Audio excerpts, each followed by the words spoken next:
तो दोस्तों Redmi की तरफ से फाइनली यहाँ पर Redmi का K50 Ultra ये जो स्मार्टफोन है ये चाइना में लॉन्च कर दिया गया है। और दोस्तों कहा ऐसा जा रहा है कि ये जो स्मार्टफोन है ये हमें इंडिया में as a Xiaomi 12T Pro के नाम से देखने को मिलने वाला है, जो कि दोस्तों ग्लोबली भी इसी नाम से लॉन्च किया जाएगा।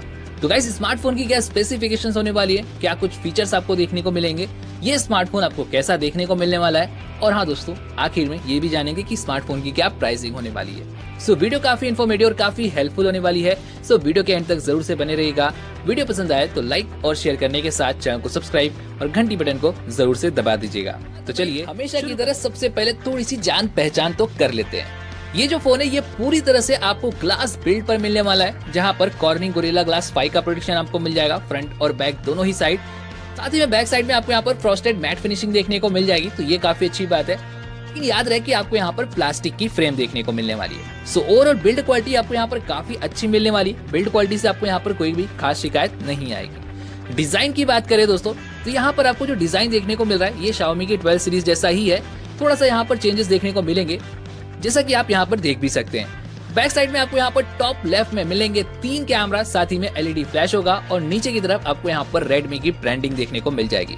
तो बैक लुक तो फोन का काफी अच्छा है। अगर हम सामने की बात करें भाई तो सामने का जो लुक है वो भी काफी इंटरेस्टिंग है। आपको यहाँ पर centrally aligned punch hole cutout selfie camera मिलने वाला है। चिन और बिजल्स की तरफ अगर आप ध्यान देंगे भाई तो काफी पतले दिए गए हैं। सो ओवरऑल फ्रंट लुक और बैक लुक दोनों से आपको यहाँ पर कोई शिकायत नहीं आने वाली है। डिजाइन और बिल्ड क्वालिटी दोनों ही आपको यहाँ पर काफी अच्छे मिल जाते हैं। तो भाई ये जो फोन है ये ऊपर से कैसा देखने को मिलने वाला है इसके बारे में तो हमने बात कर ली, लेकिन यार स्मार्टफोन के अंदर के बारे में भी तो जानना जरूरी है।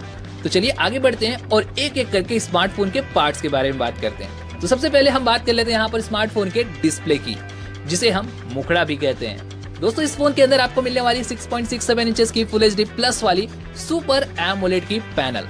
वैसे दोस्तों ये एक नॉर्मल एमोलेड पैनल नहीं है, 12 बीट की एमोलेड पैनल है, जहां पर आपको 68 बिलियन कलर्स देखने को मिल जाते हैं और साथ ही साथ आपको यहाँ पर 1.5K का रेजोल्यूशन दिया गया है, जिसका मतलब दोस्तों कि 2K रेजोल्यूशन से थोड़ी सी कम है, लेकिन भाई डिस्प्ले क्वालिटी आपको यहाँ पर ऑसम मिलने वाली है। साथ ही में 20:9 का एस्पेक्ट रेशियो और 446 ppi का आपको यहाँ पर सपोर्ट देखने को मिल जाता है, जिसका मतलब भाई कि पिक्सल्स भी काफी नजदीक लगे हुए हैं। तो कंटेंट वॉचिंग का जो मजा है दोस्तों वो यहाँ पर और भी ज्यादा अच्छा हो जाता है। साथ ही में वाइडवाइन L1 का सर्टिफिकेशन आपको मिल जाएगा, HDR10 का सर्टिफिकेशन दिया गया और डॉल्बी विजन का भी आपको यहाँ पर सपोर्ट मिल जाएगा।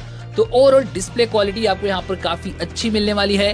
गेमिंग की बात करें तो 120 हर्ट्ज की फास्ट रिफ्रेश रेट और 480 हर्ट्ज की टच सैंपलिंग रेट आपको मिल जाती है। तो भाई चाहे गेमिंग करनी हो चाहे कंटेंट वॉच करना हो, आपको डिस्प्ले से कहीं भी कोई शिकायत नहीं आएगी। भाई चेहरे ने जितना ज्यादा खुश किया है कैमरा उतना ही ज्यादा निराश करता है। जी हाँ दोस्तों, अगर फोन की आंखों के बारे में बात करें तो बैक साइड में आपको यहाँ पर 3 कैमरास मिलेंगे, जहाँ पर मेन कैमरा लगा हुआ है 108 मेगापिक्सल का। साथ ही में OIS का सपोर्ट आपको यहाँ पर मिल जाता है, तो ये तो अच्छा है। लेकिन 8 मेगापिक्सल का अल्ट्रा वाइड और 2 मेगापिक्सल का मैक्रो सेंसर दिया गया है। यार इतनी तगड़ी स्पेसिफिकेशन आपको मिल रही है और उसके साथ में 2 मेगापिक्सल का मैक्रो सेंसर, अच्छा नहीं लगता। आगे बढ़ते दोस्तों बात कर लेते हैं सेल्फी कैमरा की। तो आपको यहाँ पर 20 मेगापिक्सल का सेल्फी स्नैपर मिल जाएगा। सो ओवरऑल कैमरा सेटअप मेरे हिसाब से तो भाई ओके टाइप का है। और अगर हम बात करें यहाँ पर इमेज क्वालिटी की भाई तो Redmi की ट्यूनिंग आप सभी जानते हैं, इमेज आउटपुट आपको यहाँ पर अच्छे मिल जाएंगे। रही बात वीडियो रिकॉर्डिंग ऑप्शंस की गाइस, तो यहाँ पर आपको बैक कैमरा से अल्ट्रा HD की वीडियो रिकॉर्डिंग का ऑप्शन तो कंफर्म तौर पर देखने को मिलेगा अप टू 30 FPS, क्योंकि दोस्तों यहाँ पर जो चिपसेट है वो 8K तक की वीडियो रिकॉर्डिंग को सपोर्ट करता है। अब हालांकि स्मार्टफोन के अंदर 8K की रिकॉर्डिंग का ऑप्शन मिलेगा या नहीं ये अभी तक यहाँ पर कंफर्म नहीं हो पाया। तो भाई भले ही आपको यहाँ पर आंखों ने निराश किया हो, लेकिन स्मार्टफोन का जो ब्रेन है ये आपको बहुत ज्यादा खुश करने वाला है, क्योंकि दोस्तों फोन के अंदर लगा होगा Qualcomm Snapdragon 8 Plus Gen 1 का एक लेटेस्ट और सुपर पावरफुल चिपसेट।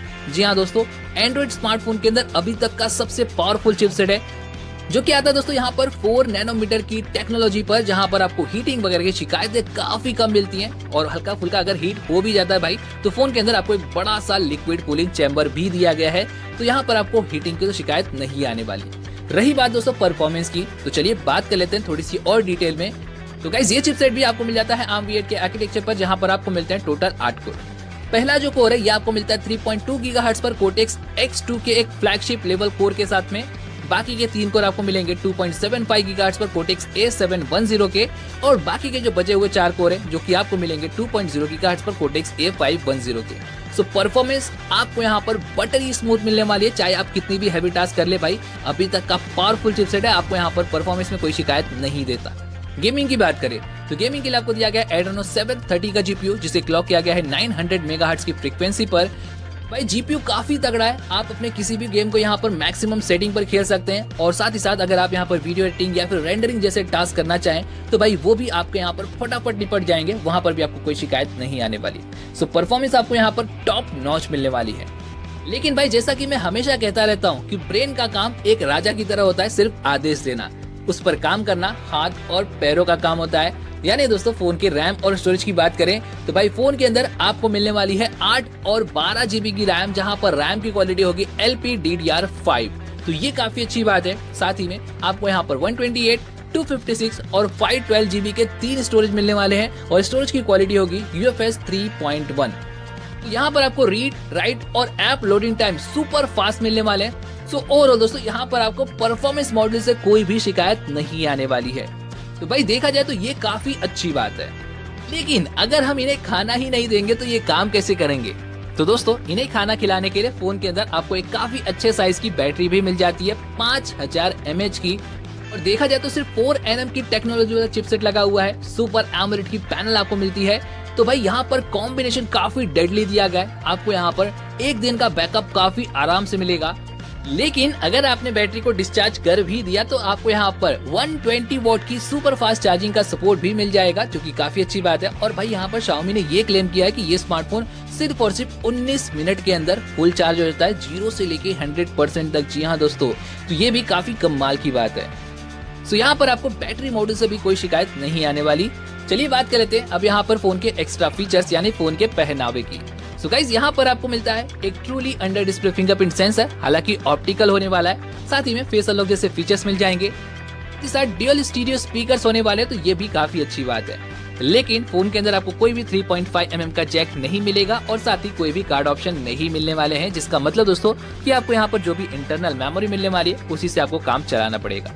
वैसे भाई इन्फिनिक्स के स्मार्टफोन है तो यहाँ पर कुछ अच्छे फीचर्स भी मिल जाते हैं, जैसे कि IR ब्लास्टर हो गया, तो ये काफी अच्छी बात है। और इसके अलावा आपको यहाँ पर NFC का सपोर्ट भी देखने को मिल जाएगा। तो भाई ये तो हुई फोन के पहनावे की बात। आगे बढ़ते हैं, बात कर लेते हैं अब यहाँ पर फोन की आत्मा के बारे में। दोस्तों इस फोन के अंदर आपको मिलने वाला है Android 12। जी हाँ दोस्तों, ये काफी अच्छी बात है, लेटेस्ट OS के साथ में आया है, और साथ ही में आपको यहाँ पर मिलता है MIUI 13। तो देखा जाए तो ब्रॉडवेयर ऐप और ऐड अभी भी थोड़े मोड़े मिल जाते हैं, लेकिन पहले के मुकाबले में सॉफ्टवेयर परफॉर्मेंस अच्छी है, तो यहाँ पर आपको कोई खास दिक्कत नहीं आने वाली। और भाई रही बात स्मार्टफोन की लॉन्च डेट की, तो जैसा कि मैंने आपको बताया अभी हाल ही में ये स्मार्टफोन चाइना में लॉन्च किया गया है, तो इतना तो कंफर्म है कि बहुत जल्द ये स्मार्टफोन हमें इंडिया में देखने को मिलेगा। अब हालांकि दोस्तों यहाँ पर थोड़ा सा समय भी लग सकता है, हो सकता है कि 1 से 1.5 महीने लग जाए या फिर 2 महीने लग जाए, लेकिन कंफर्म है कि ये स्मार्टफोन इंडिया में जरूर आएगा। रही बात दोस्तों स्मार्टफोन की प्राइसिंग की, तो गाइस स्मार्टफोन का 8 और 128 वाला जो वेरिएंट है ये हमें iQOO 9T से भी सस्ता देखने को मिलने वाला है। जी हाँ दोस्तों, ऐसे लीक्स बता रहे हैं कि पॉसिबली ये स्मार्टफोन हमें 41 से 42 हजार रुपए की प्राइस पर इंडिया में लॉन्च होता हुआ देखने को मिल सकता है। इसका मतलब ये हुआ दोस्तों कि iQOO 9T, जिसे ये खिताब मिला था कि वो इंडिया का सबसे चीपेस्ट स्नैपड्रैगन 8+ Gen 1 वाला स्मार्टफोन है, तो गाइस ऐसा लगता है कि वो अब यहाँ पर छिनने वाला है, और वो यहाँ पर मिलेगा Redmi के इस स्मार्टफोन को, यानी कि Xiaomi 12T Pro को। और ओवरऑल देखा जाए भाई तो कैमरा को छोड़ करके बाकी सब कुछ आपको यहाँ पर काफी अच्छा ही देखने को मिलता है। वैसे दोस्तों आप सभी को स्मार्टफोन की जो प्राइसिंग है वो कैसी लग रही, अगर हम स्पेसिफिकेशन के हिसाब से देखें तो प्लीज हमें कमेंट में जरूर बताइएगा। उम्मीद है दोस्तों कि आपको आज की वीडियो जरूर से वैल्यूएबल लगी होगी, तो लाइक और शेयर करने के साथ चैनल को सब्सक्राइब और घंटी बटन को भी जरूर दबा दीजिएगा। चलिए मिलते हैं इसी एक और वीडियो में, तब तक के लिए अपना ख्याल रखें, धन्यवाद।